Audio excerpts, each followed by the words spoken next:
মুড়ি মাখা আমরা জীবনে বহু খেয়েছি, আপনারাও অনেক খেয়েছেন, কিন্তু এই মুড়ি মাখা কজনই বা খেয়েছে? এই মুড়ি মাখায় কালারের কোনো পরিবর্তন না হলেও এর স্বাদ কিন্তু একেবারেই ভরপুর। জনমনে প্রশ্ন জাগতে পারে, এটার মধ্যে এমন কি রয়েছে এত প্রশংসা করতেছেন? হ্যালো এভরিওয়ান, আসসালামু আলাইকুম। মুড়ি মাখা আমরা জীবনে বহু খেয়েছি। আজকের যে মুড়ি মাখাটা সেটা একটু ভিন্ন রকম। নারকেল মুড়ি এবং চিনির কম্বিনেশনে এই মুড়ির নামকরণ করা হয়েছে নাহল মুড়ি। প্রচণ্ড মজাদার এই মুড়ি মাখার সাম্যক ধারণাটা কিন্তু উঠে এসেছে একদম প্রত্যন্ত গ্রামাঞ্চল থেকে। এই মুড়ি মাখার সঙ্গে গ্রামাঞ্চলের মানুষ কিন্তু একেবারেই ওতপ্রোতভাবে জড়িত। তারা এর ধারণা বহু আগে থেকেই পেয়েছে এবং তারা এটা বেশ ভালোভাবেই উপভোগ করেন। শহরাঞ্চলের মানুষও কিন্তু বর্তমানে তাদের থেকে একেবারে পিছিয়ে নেই, তারাও কিন্তু মোটামুটি জানেন।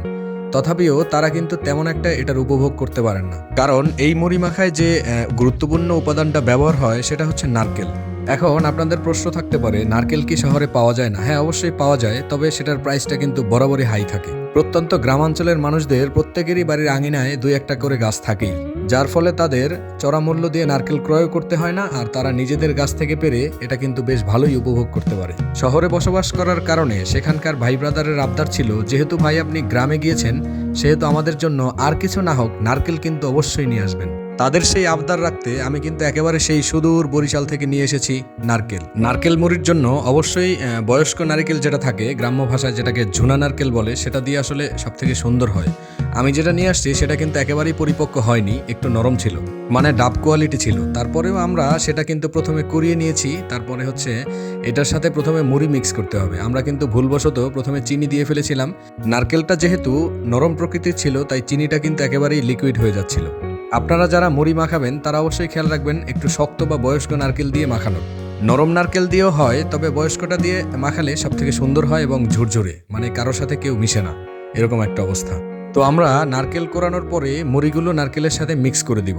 আমার সাইডে যে একটা ছোট্ট কাপ রাখা আছে, ওটার মধ্যে কিন্তু স্পেশালি চিনিও রাখা আছে। প্রথমে মুড়িটা আমরা মিক্স করে নিব, তারপরে হচ্ছে চিনি সেটার মধ্যে মিক্স করে দিব।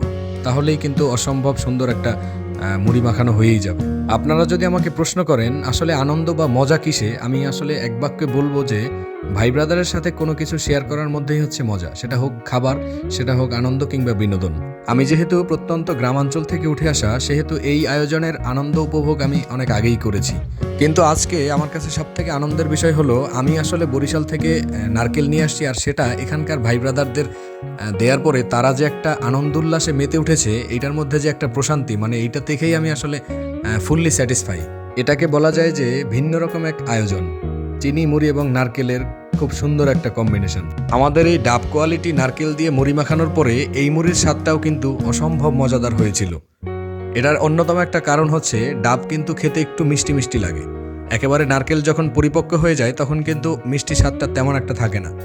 তো আমাদের আজকের এই ডাবের মুড়ির কম্বিনেশন, সেটা কিন্তু এক ভিন্ন রকম স্বাদ আমাদের দিয়েছে। আর সর্বোপরি কথা হচ্ছে, আমরা যখন কোনো একটা জিনিস একা একা উপভোগ করি, সেটার মধ্যে কিন্তু তেমন একটা মজা পাওয়া যায় না। আর সেই জিনিসটাই যদি আমরা বন্ধু বান্ধব, ভাই ব্রাদার সবাই মিলে একসাথে উপভোগ করি, যদিও ভাগে কম পাই, তথাপিও কিন্তু মজার মাত্রাটা অনেক বেশি হয়, যেটা আসলে বলে বোঝানো যায় না।